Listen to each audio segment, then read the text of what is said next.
బాజీరావు గారు, వీళ్లతో కలిపి ఇప్పటి వరకు వెట్టి చాకిరీకి అదే మీరు చేరదీసిన కాంతిసీకుల సంఖ్య 3000కు పైమాటే. మరి మాకు కూడా థ్యాంక్ యూ సార్. వాళ్ళకి పొజిషన్ ఏంటో ఓసారి చెప్పు. అలాగే సార్. చూడండి, మీరంతా ఈ దేశంలోకి దౌర్జన్యంగా ప్రవేశించారు. న్యాయంగా అయితే మిమ్మల్ని వెనక్కి తరిమెయ్యాలి. కానీ అన్న బాజీరావు గారు మీ మీద జాలి పడుతున్నారు. కాబట్టి మేము చూసి చూడనట్టుంటాం. గుట్టుగా కాగితాల మీద సంతకాలు చేసి ఆయన పెట్టింది తిని బతకండి.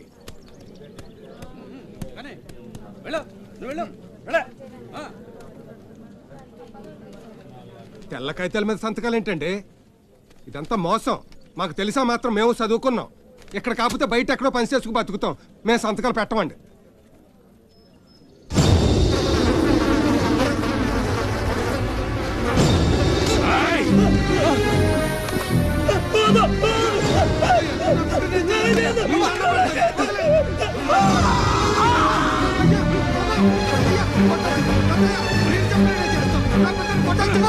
బాబా నా బిడ్డ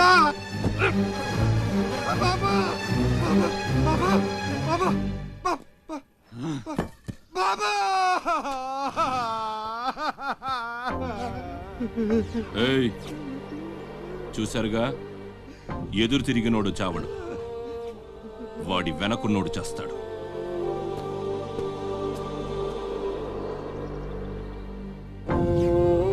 ఈ షిప్పులకి సరుకెత్తడం దించడం నా లీగల్ వ్యాపారం. దాని వెనక జరిగే చీకటి వ్యాపారం వేరే ఉంది. అదే నన్ను విశాఖపట్నానికి ఇంటల్లుడిని చేసింది. స్మగుల్డ్ గుడ్స్ని షిప్పు ఒడ్డుకొచ్చాక దించడం కష్టం. అడ్డమైన గాడిదలందర్నీ మేపాలి. అందుకని షిప్పు సముద్రంలో ఉండగానే ఆ సరుకుని ఒడ్డుకు చేర్చాలి. అది మీరు చెయ్యాల్సిన పని. ఇల్లీగల్ వ్యాపారం కాబట్టి వేరే గ్రూపులు ఉంటాయి. సరుకు కోసం దాడులు జరుగుతాయి. అవతల వాళ్ళకి భయపడు, పోలీసులకి జడిసో సరుకక్కడ వదిలి రావద్దు. పొట్టి చేతులతో ఇక్కడికొస్తే అక్కడ మిగిలిన ప్రాణాలు.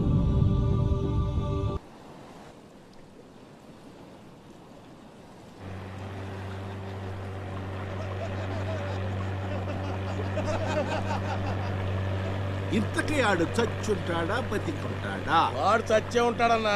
ఇంతసేపు ఎక్కడ బతుకుతాడన్నా?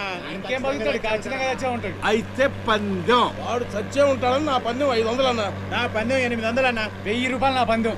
నా పందెం 1200. నాది 1500 అన్నా. ఖచ్చితంగా బతికుంటాడని నా పందెం 2000. లాగండ్రా.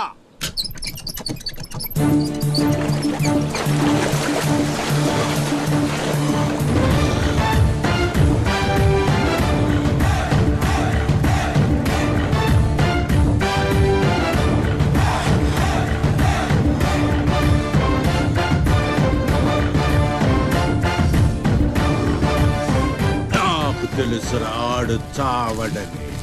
ఆడి బాడీ బాక్స్ ఆఫీస్.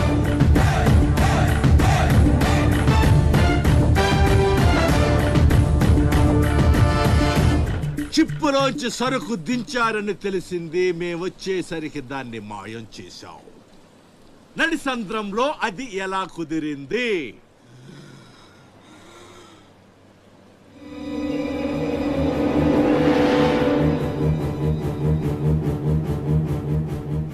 సొరచాప. మళ్ళీ పందెం. ఈసారి కిందకు దించితే ఆ చేప ముందు వీడి తల తింటదా, మొండెం తింటదా? మెత్తగుంటది కదన్నా, ముందు మొండవే తింటది. యాదవ్వా, ఆ చేపకు ఏ మాత్రం బుర్రున్నా ఈడి గ్లామర్ చూసి ముందు తల తినేస్తది. దించదమ్మా, దించండి.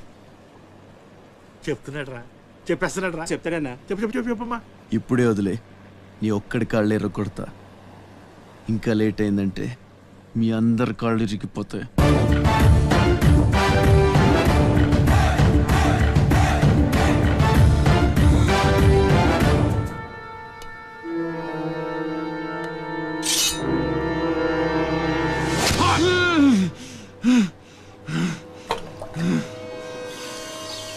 నెత్తురు వాసన చూస్తే సొరకి పిచ్చెక్కిపోద్ది.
చేప నవిలేస్తుంటే తాడు తేలిగ్గా రావాలి కానీ ఎంత గుంజినా రాదేంట్రా?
ఈ భద్రంగా ఇంకేంసేపు మీటింగ్ చేయాలి?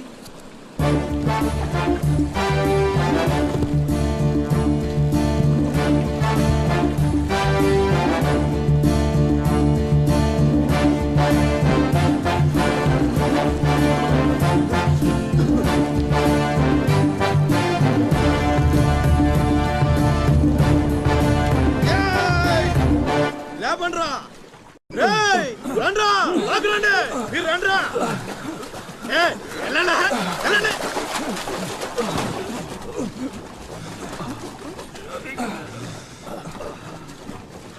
ఎర్రా భద్రం, మంచినీళ్ళు కావాలేట్రా? థ్యాంక్స్ బాబాయ్, బాగున్నావా? నా సంగతికేం లేరా. ఏంట్రా అబ్బాయి, మిమ్మల్ని ఎవరో పట్టేశారంట? మనోడే విడిపించాడు. మరి మామూలు శివాజీ ఏంటి? ఛత్రపతి శివాజీ. ఊరుకోండిరా, దెబ్బలు బాగా తగిలేంట్రా? ఈ దెబ్బలదే ఉంది కానీ బాబాయ్, మనోని సొరచేపకి మేతగా పడేశారు. అది ముక్కలు ముక్కలుగా నవిలేస్తుంది. ఎలా తప్పించుకున్నావు అబ్బయ్యా? అసలు ఏం జరిగింది? నన్ను లేనేటి, అది మగ చేప కాదు, ఆడ చేప. అయితే ఇంకటి సత్తది మనోను చూద్దాని సిగ్గుతో సీర సరిపోనేగేసుకోను దీంతోనే సరిపోనది. ఇంకటి తింటది సొరకి సీరా సరిపోయిందా? కనపడ్డంలా ఎగేసుకో. సముద్రం పోటు మీద ఉంది, డేంజరు. సచ్చినుడా పిత్త పరిగి మొహను రండే ఈ అదవంతా మనకు పనేటి. అన్నారం సత్యనారాయణ స్వామికి, శ్రీ రాజరాజేశ్వరి వరప్రసాద మహారాజశ్రీ పసలపూడి పంకజం గారి పరమకళ.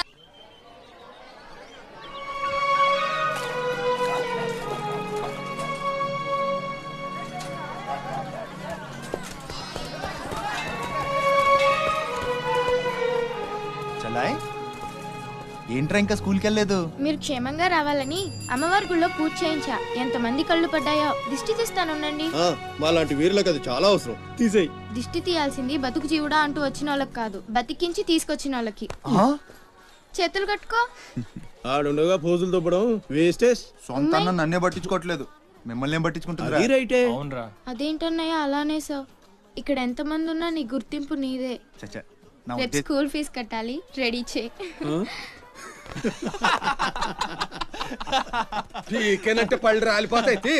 రండి రా బాయ్, రండి బాబాయ్. స్ట్రాంగ్ టీ కొట్టించు. ఎన్ని? శివాజీ స్పెషాలిటీ బ్యాచ్ చెత్త ఏదైనా ఒకటే, మొత్తం ఆర్కోట్. ఏంట్రా అంత మాట అనేసాడు? ఈ డామినేషన్ ఎక్కువైపోయిందిరా. బెత్తడి నాయల దగ్గర కూడా ఈ అలియేషన్ ఉంటలేదు ఇక్కడ.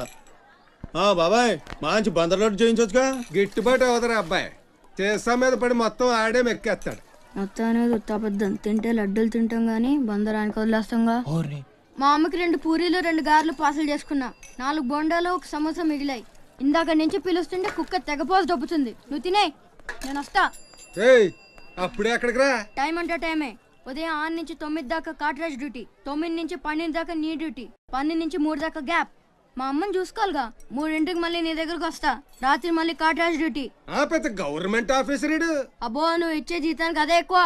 తిక్క రేగిందంటే మానేగల జాగ్రత్త. వెంక ముదిరిందిరా నీకు. వాటిలో ఉండే తిరుగుబాటు మనలో ఉండుంటే ఎప్పుడో బాగుపడే వాళ్ళం. అమ్మా నేను వస్తానుగా. బయటకి ఎందుకు వచ్చావు? రావద్దని చెప్పాను కదా. అసలే కళ్ళు కనిపించావు. కదలకుండా కూర్చోమంటే వినవు. నేనెక్కడికి వచ్చానురా? గుమ్మంలోనే ఉన్నానుగా. ఇది గుమ్మ, అది వీధని నీకు తెలుసేంటి? బళ్ళు పశువులు గట్రా వస్తుంటాయి. కూర్చో.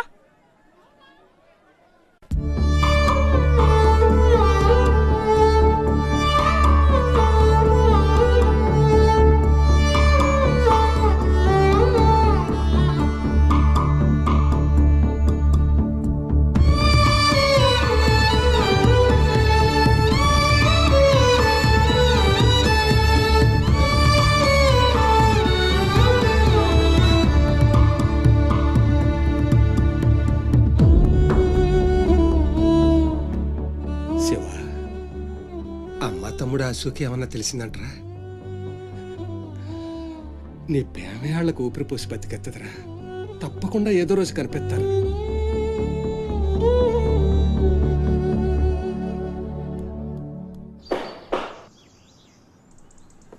కాట్రాజ్ అన్న, బీహార్ నుంచి భయ్యా ఫోన్ చేసి ఈసారి ఎలక్షన్ లో పార్టీ టికెట్ అప్పలనాయుడు కాకుండా నాకు వచ్చేలా చేస్తానన్నాడు. అప్పుడు ఇక వైజాగ్ అంతా మందే. ఓ 2-3 నెలలు ఈ ఇల్లీగల్ వ్యాపారం బయటికి పొక్కకూడదు. సరే, గొడవలు మర్డర్లు నా దాకా రాని. అలాగే. Good morning sir. Good morning sir. ఈ తలుపులు మూసే. చూసే వాళ్ళకి బయట ఆఫీస్ మాత్రమే కనిపించాలి. నమస్తే. నమస్తే సార్. రేయ్, వీళ్ళని చీటికి మాటికి ఇక్కడ రావద్దని చెప్పు. ఈ ఎదవలంతా మనకేం కానీ తెలిసిపోతుంది. అలాగే. సార్ వెళ్ళిపోయాడు గానీ రా నొక్కుబే.